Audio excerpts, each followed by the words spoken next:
আজকে যেহেতু চন্দনযাত্রার প্রথম দিন, তাই আজকে নিরামিষ খাওয়া দাওয়া হবে। সেই কারণে ভাত বসিয়ে দিয়েছি। এখানে সয়াবিন, পটল, আলু দিয়ে একটা তরকারি রান্না করব। আর কাকিমারা তো সবসময়ই আমাদেরকে খাবার পাঠাচ্ছে। দেখা যাক আজকে কি পাঠায়। আজকে খাবার দিতে কারা এসেছে জানো? এই দেখো আমাদের সোনাই বুড়ি। ও খুব ক্লান্ত হয়ে পড়েছে। আর এখানে আছে মানা।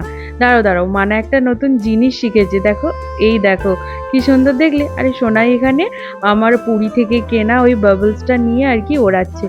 আমি ওটা ওকে দিয়েই দিলাম। ছোট কাকিমা কি পাঠিয়েছে দেখো, মিনি আলু ভাজা।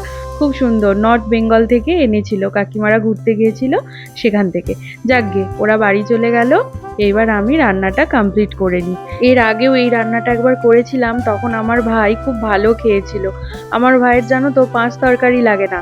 একটা তরকারি যদি খুব সুন্দর করে হয়, ও সেটা দিয়েই সব ভাতটা খেয়ে নেয়। ওর জন্যই করা।